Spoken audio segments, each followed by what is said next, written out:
Welcome back to another technical deep dive here in the debug zone.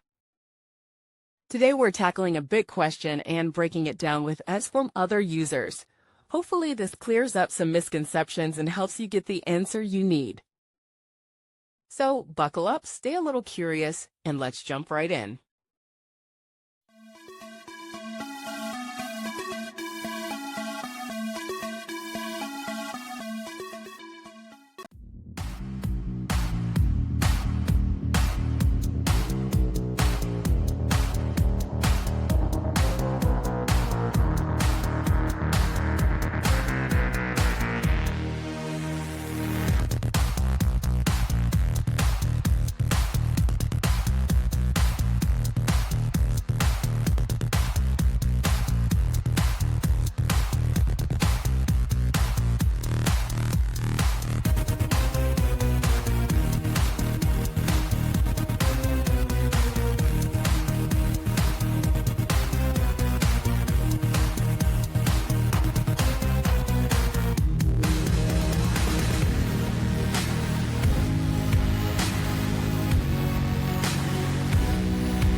And that's a wrap.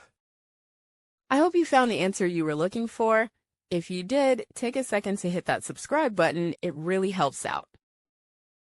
And let me know in the comments which solution worked best for you. See you next time in the debug zone.